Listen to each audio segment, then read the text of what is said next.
seconds, wearing so many hats. It's a privilege to have you. Welcoming you. Please have a seat. Rexford Sam.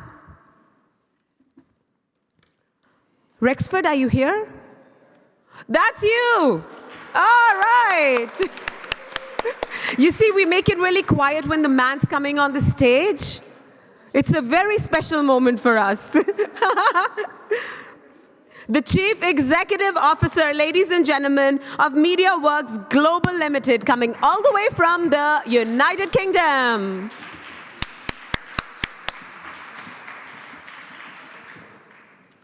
Armina Kurt. Welcoming the lovely Armina. Someone who comes with 35 years in the financial industry, the founder and director of Osmar Vaska, Slovenia. It's a pleasure to have you. Alicia Son. Ladies and gentlemen, welcoming the lovely Alicia, an educator and a TEDx speaker, running thermalspa.com, someone who reviews geothermal spas around the world. Mineral spa. Yes, what did I say? Mineral spa, in my head. Themineralspa.com, forgive me, ladies and gentlemen. Someone who's reviewing geothermal spas around the world, creating a blog of them, experiencing them for your consumption. So really beautiful, it's a beautiful way to bring the knowledge of our Mother Nature to us closer. First-hand experience. Without further ado, I'd like to invite our first speaker for this Purposeful Purpose conversation, inviting Lorena Leonardo. Thank you. Welcoming you. Yeah, I think that's working. Ah, yes. Yeah. Okay. Yeah. Thank you. Oh, what a view from here. I'm glad that you share your time with me. So, I'm going to speak about how I care about tomorrow and about other people. So let me introduce. I'm the owner of Yonex company and the owner of several patents on ionization. Yonex works on health area. And I have a question for you. Let me answer, who cares about health in a family, usually? Mothers. Women, you, me too. But I care also for the health of millions of other people. And I do it with my patents. One of them is an air ionizer for the car. There are two types. One is for existing car and should be put on the dashboard and switch, and the other is for massive production and is installed into a car. In both cases, when you switch on your car, there will be plenty of negative ions immediately in the automotive cabin. Probably now you ask, why do you need so many negative ions in the automotive cabin? Well, there are two mainly reasons. First one, you know that the car is on the road in the middle of the exhaust gases. They are so dangerous, they are cancerogenic, they are so small that they penetrate into every car. There is no filter which can stop them. They penetrate into every construction, into your home, into your job, everywhere. We are inhaling them now and all the time, and they are gathering in our lungs, unfortunately. Therefore, European Union warns alarmingly about the increase of the diseases because of the traffic and exhaust gases. And here is the importance of negative ions. They are the only capable to remove those dangerous particles from the air, also bacteria, viruses, and everything. And being ionized, they cannot rise again. The air is completely clear. On this way, negative ions protect drivers and passengers' lungs all over the world. And therefore, European Union recognized my patent as a patent of the global meaning. And we have got an award for the first phase of the project Horizon 2020 among 2,600 companies. And I was very glad and proud that they recognized the essence of my patent. The second point, why are negative ions important in the automotive cabin? This point is very connected for the future. It is important for the future when there will be all electrical cars without any exhaust gases. But according to the physics law, automotive cabin acts like a Faraday cage, which is completely depleted of negative ions. Living in the space without negative ions is very harmful for the body. Professor Kruger from Berkeley University, California, proved and said there is no life without negative ions, not without oxygen, as we usually say, but without negative ions. They are crucial for all vital organs and for all functions in the body. So, they need to be added by a good ionizer. And Yonex ionizer is the best in the market due to the little carbon brush, little unique carbon brush, which emits negative ions without any unhealthy ozone.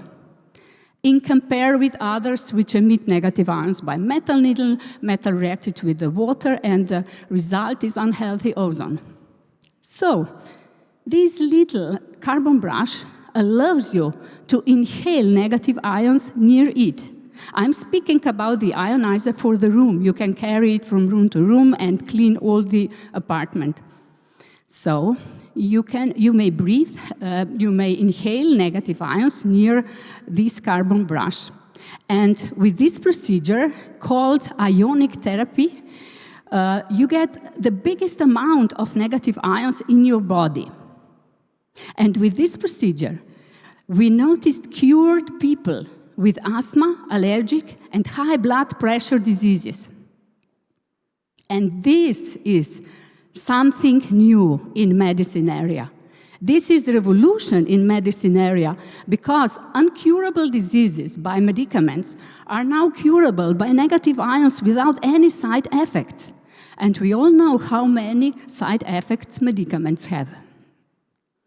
As a proof, we published a book with the title Negative Ions as a Method of Healing, evidenced by scientific institutes worldwide, where you can find several references of cured people, cured doctors, researches all over the world. And if you are interested in reading, you can get the book at my table. This is my present for you. And, okay, I can speak about ionization more than 1 hour, but I haven't time, of course. Therefore, I have to mention two things, important things. Negative ions lower the level of stress hormone, known as quiet killer. Everybody is under the stress. And negative ions rise your immune system, your self-defense of the body. And this is crucial for your life, for your health, and of course for your life. So, if you wish to hear more about ionization, you are kindly invited to Yonex company, which is only 10 minutes from here by foot. It's very easy to find. So, I care about better tomorrow, you see. And thank you for very good organization. And thank you for your attention. Thank you, Lorena, for sharing the revolutionary work you're doing in the ionic therapy And it's no wonder that you hold multiple patents in the world of ions and ionizing elements, which are portable as well. So yes, we thank you for your invitation to invite us to your office. I think some of us will take you up on that. Thank you very much. Thank you. Very enlightening. I'd like to invite our next speaker, welcoming a Latina, a lovely Latina, Marta Elena dos Santos Burgles, who's doing a substantial contribution in upholding the Brazilian culture. Looking forward to hearing from you. Welcome. Thank you very much. Good afternoon. Boa tarde. I met a lot of Latinas, not only me here. I actually invited some Brazilians that live in Europe to come here and join us in this important event. Thanks for this great organization. It's amazing, and I'm really happy to have that space here to talk. And I just came from upstairs. I was also talking on vulnerability, and it's quite interesting because now I'm going to talk about purpose, but actually they are connected. To explain a bit and talk about that, I could talk, I'm a psychologist, but I could focus on this approach as a psychologist, but I'm Brazilian as well, so I decided to talk from my heart. So I think that goes better. So to talk about purposeful purpose, I decided to tell you a little bit, briefly of course, my story. I'm Brazilian. I was born in Rio de Janeiro, where I grew up. And, life is always a challenge. When you come from a country with 210 million people, it can be really challenging. So I grew up there. I have a good life. I studied psychology, languages, and I got an amazing job. I was in the luxury market. I was traveling all over the world, selling precious stones, and I had quite a good life. And at the age of 40, I was there in Alaska, and all of a sudden I see this Slovenian guy there, and he asks me where I'm from. I'm from Brazil, and I asked him where I'm from, and he said, Slovenia.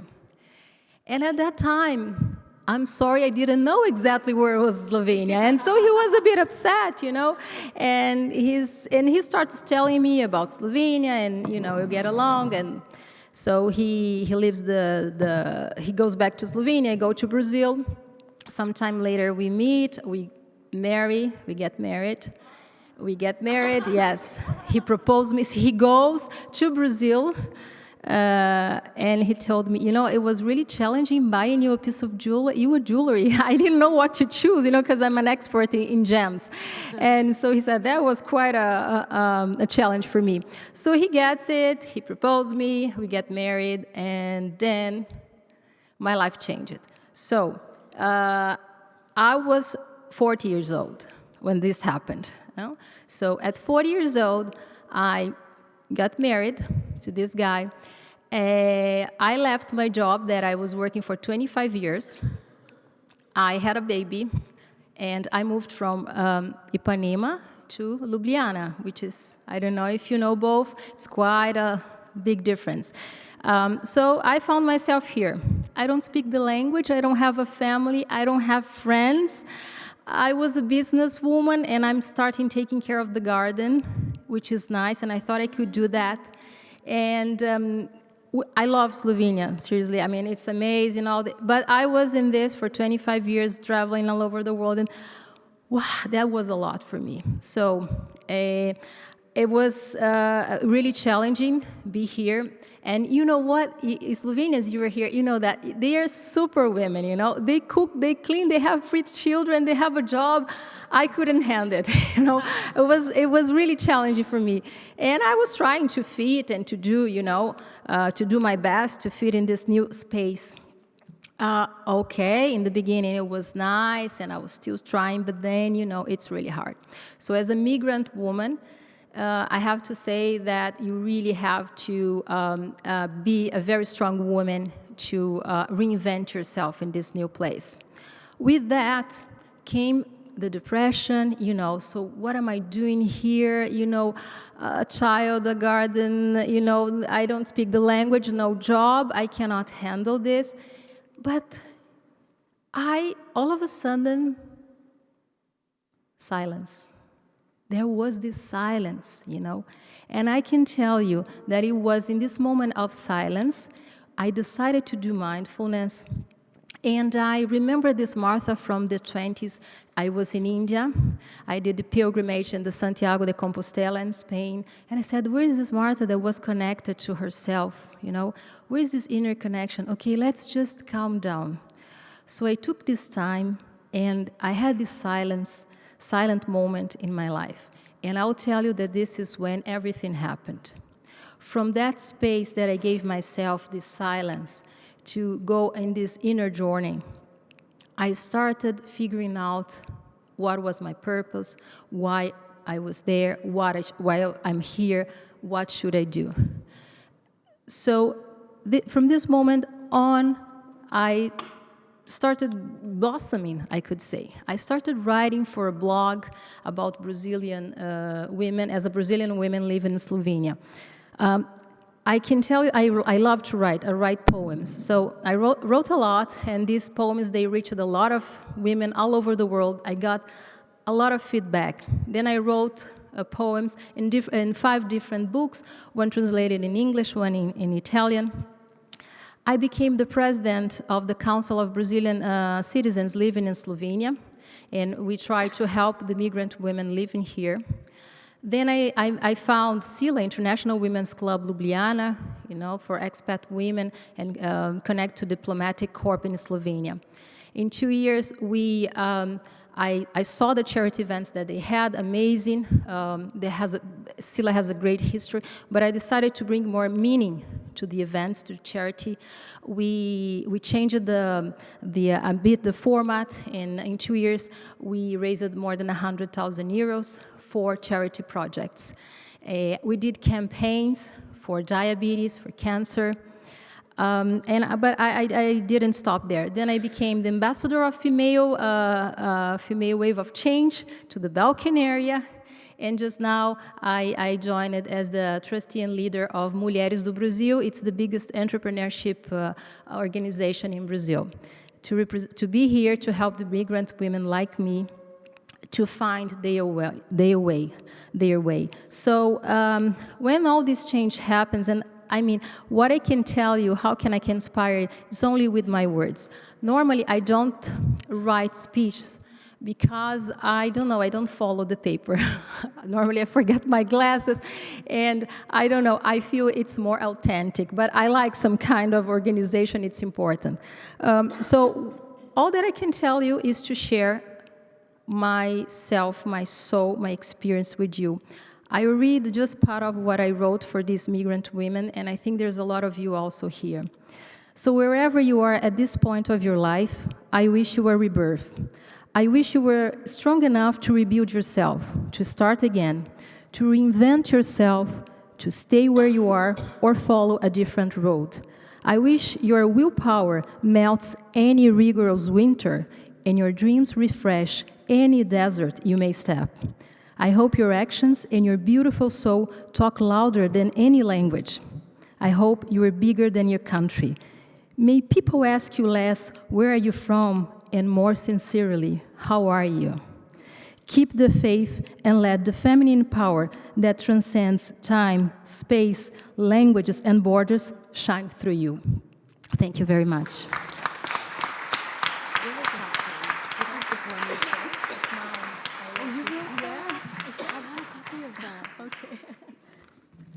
I asked her, who was that poem by?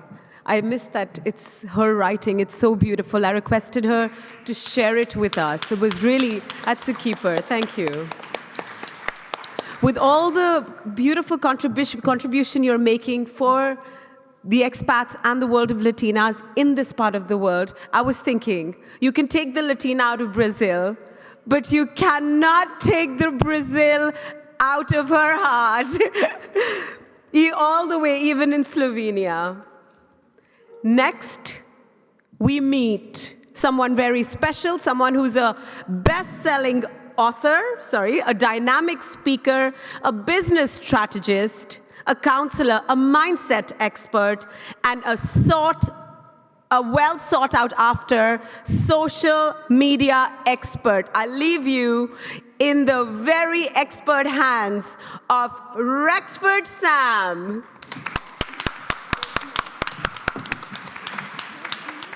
What do you need, sir? Oh, yeah, it's all Okay. Somebody asked me on LinkedIn, what are you going to do at a women's conference? And I don't want to embarrass, but I had a couple of ladies connect with me, and they kept asking the same question, what are you going to do there? And I said, I love supporting women. Strange that over the last year, I don't know whether it's by design or what, but over the last year, all my clients have been women. And I asked myself once at a conference where about 40 ladies came from all across the UK. I said, why am I just speaking to women? And then one woman said to me, because the men are doing nothing. Now, I don't know if that's true or not. As was already being said, I love helping people. One of the things I've discovered is women have a lot of great dreams.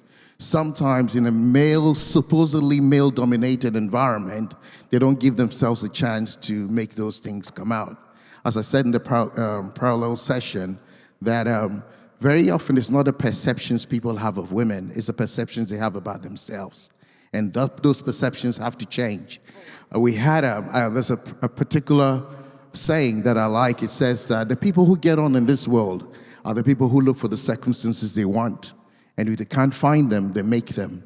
And I think it's time for women to make circumstances for themselves.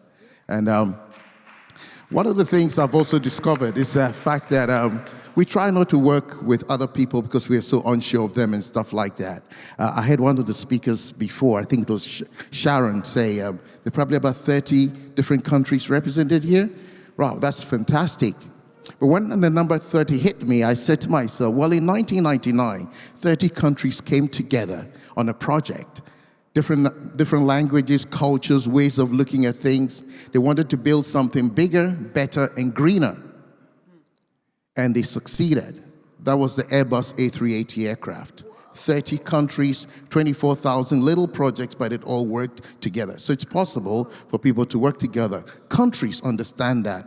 Yes, I know my country has just come out of the EU. I'm not sure why, but anyway, that's a different thing altogether. But countries are looking at bilateral relationships. So why are individuals not looking at the same thing? Why are we trying to be the lone wolf? So one of the things you want to think about is looking at ways you cooperate or co-create with other people, including men. There are some lousy men out there, but not all of them are. And sometimes they can unlock certain doors. And so it's good to be able to not to put yourself in some kind of a box and say, I'm not going to work with other people. As part of what I do, I teach in universities. I teach in the UK. I teach University of California. I teach on what is called the digital economy, using technology to help build businesses. And so the social media side comes in because all the ladies I have worked with, authors, entrepreneurs, coaches, writers, and all that, all have something great to offer the world. But they've not given themselves the opportunity to put it on a big stage. So my bit is to offer people the service of making them become global brands. And I think I can make that offer to people here. I'm going to end quickly on a small note, and that is the aspect of mindset. I think the mindset affects a lot of people. A mindset sometimes is a predisposition to make people think or behave in a particular way. And what's important is to understand the fact that if you don't get rid of that mindset that's holding you back, it's going to affect you in many ways. I've said a lot about it in this book. Unfortunately, I only brought 30 copies, but I'm happy to give to the 30 names I can get first so everybody can have a copy. I wish I could have brought 200. That's my gift to WEF women, okay? Right. Inside of it, I talk about 6 types of mindset. I sit on different panels on YouTube videos and stuff like that, and we talk about mindset, and everybody says the way you talk about mindset is a little different from what we know. And when I talk about a chicken mindset, I talk about moving away from the comfort zone. It's about leaving the carefree, leaving the, this is all I need, scratch some worm around, it's fine for me, and looking beyond that. And it's also not about having the donkey mindset.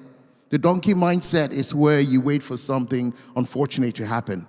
I was invited to a reInvent group of women, and 80% were divorcees. And I said to them, you don't have to wait for a crisis to begin to find your life. You should find your life from day one.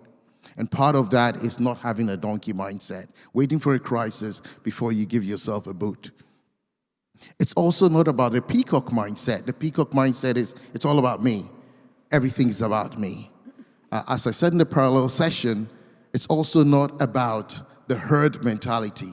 A lot of women want to be like the man as leaders. That's not going to work. So what you got to think about is being yourself.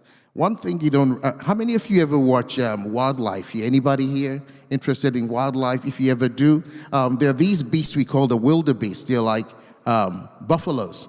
And you find a herd of them going into crocodile-infested waters. It is not thinking about the consequences of the actions. And too many women want to be like some men without thinking about the consequences. So think about doing things differently. What I recommend is to be like an eagle. An eagle is envisioned. You've got to be a visionary. If you don't have a visionary, you're not going to have a coalition of getting people together with you on something. The next thing is you also got to be focused. A broken focus will lead to accident. What I found with some of the women I support is a good thing. I also do counseling and coaching, is when they start and they meet obstacles, sometimes they think this is not for them. And then they begin to think about all the other roles they have to play. They're capable of doing it. I work on 2 separate projects with 2 different women. Actually, one of them was supposed to be here, but unfortunately could not make it. And they stretch me. They really stretch me. The only thing they've not succeeded in doing is making me taller. But they still stretch me. But the last point I want to make is you've got to reinvent yourself. How do you do that? How does the eagle do it? Well, the eagle uses its beak to eat its flesh. It uses the wings, or the wings to fly, and it also uses the talons or the claws to catch its prey.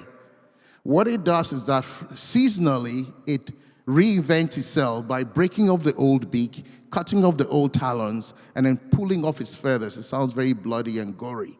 But it does that because it needs to give itself a fresh lease of life.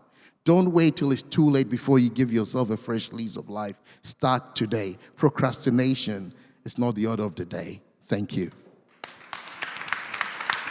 Thank you. Thank you, Rexford, for that wonderful sharing, because yes, you are right.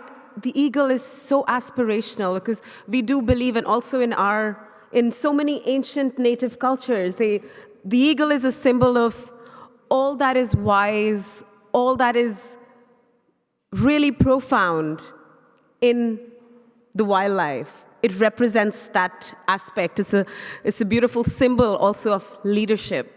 So thank you for that really interesting journey, and I want to thank you for your generous gift about the books. Oh, you get the first one.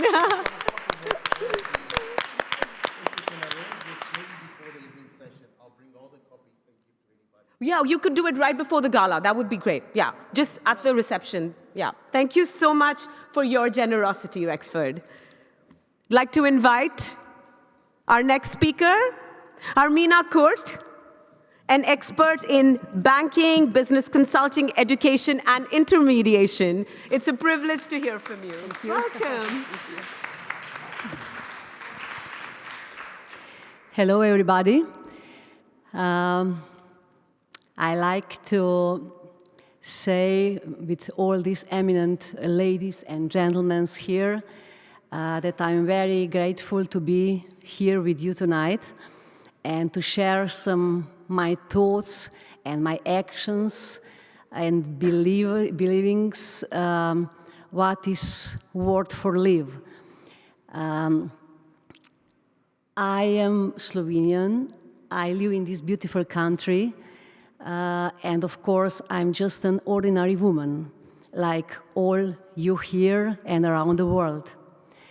But a woman who dare to dream and dream still.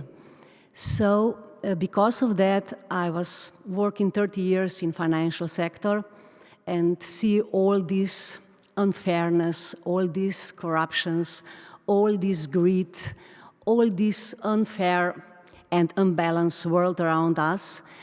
And I like, in my way, to do something for a better world. So all my life, I was in front line. I was in primary school, secondary school. I was president of some parties. I was a candidate for the mayor in one city in Kran.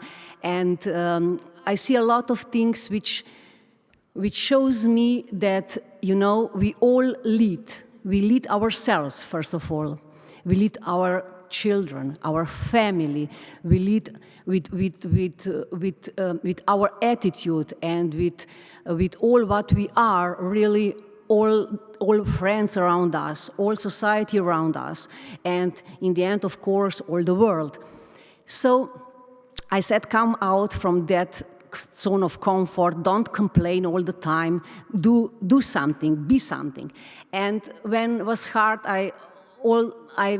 I think about one word when little Prince said, that the essence of things are covered and eyes cannot see this essence. So we must listen with the heart. We must listen with our souls, because our souls, we are the same. We are the part of one wholeness. And all this unfairness in the world, it's not good. It's not good enough. So we must do something. And because of that, or maybe I could start like that.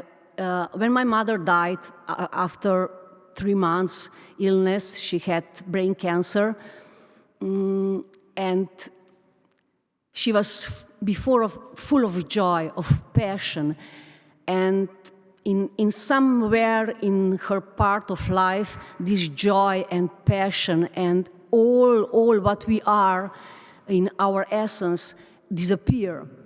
And when she passed away, I truly asked myself, what you can do to be more joy, more happy, more fulfilled, more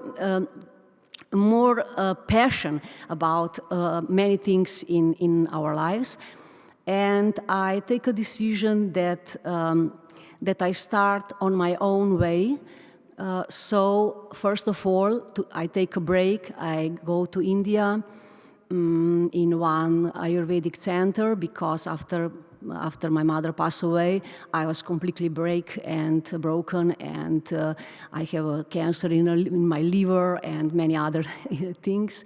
So I take a break, and when my head was emptied down there in India, which is so close in my heart, I walk down the street and I really ask myself, for what I am here? Who am I? What can I do? Really deep is from my I don't know, from my essence come out this question. And, in the middle of nowhere, you see a voice, or you hear an answer. And this answer was, do what you can do what you can best you can do with the things you have. At that time, I saw a jeep in Kerala in one street, and in that jeep was the registration table Kirk. So Kirk, and we have in Kirk one property. And I said, okay, so I have something. I also have my knowledge. I also have myself. Nobody can take what I am, what I know, all my experience, and I start to put together one perfect group of people with different areas, and we prepare an academy, new leadership academy, which called OSMA, as infinitive circle of giving and receiving, or teaching or learning. And also it means Open Sky Management Academy, because I believe that even the sky is not a limit if we want to do something. And if we want to do with our heart, with true what we are. And I'm very proud today, because today I choose this conference, to launch our website, to represent our work, and now it's going on. So before that, I was walking Camino all the way by walk, 900 kilometers, not once but twice, and also thinking, is there enough people who think like me? Because we talk about two worlds. Our world is splitting because one world is unfair, unbalanced, full of corruption, full of it's ill and evil. And another world, which I believe it's here, and it's a lot of people outside, which is completely ordinary, like you and me and all others. And I go all this walk with one purpose. Is there enough people outside who think, who act, who live in a way as I do? It is enough positive attitude around the world to make necessary things, to make a necessary step for a better world. And of course, when you walk down there and you see all nations, all colors of people, all young and old, and in the vehicles and by foot, you can imagine and you can see that is a big potential. And this big potential, this big passion, this big spirit which is inside us, it is crucial, it is essence of everything, and we can do everything what we think it's right for fairness, for more balanced and more sustainable world for all of us. So thank you to listen me. Thank you for organizations, the people who prepare all these things. And I believe we see you again. And thank you again. Thank you, Armina. There is a crack in everything. That's how the light gets in. What a beautiful sharing of your journey. And thank you for letting Mother India heal you. Thank you. I'd like to invite our last speaker on the last day of the Women Economic Forum in Slovenia. We are at the end of the day, ladies and gentlemen, and it's my privilege to welcome the lovely Alicia Son. Thank you very much. Thank you. Alicia? Welcome. Well, what is my purpose? But more important question I've got, what is yours? Because that's what we are talking right now today. And I take you a little bit back. My mom, who was my rock, always taught me, jeśli ty sobie nie pomożesz, jeśli ty tego nie zrobisz, nikt tego nie zrobi. If you don't do it yourself, if you don't help yourself, nobody will. 4th of December, 2012. Hello? Hi, Ala. Mum's in the hospital. She's in a coma. She had a stroke. My rock just shattered. And for many years, I felt that this is a negative thing. I felt my mom was an amazing person, but she never asked for help. She soldiered on. Until many years later, I realized I was wrong. She told me my purpose. And I hope you have people in your life who also helped you to find yours. I realized that I was wrong. I realized that she was right.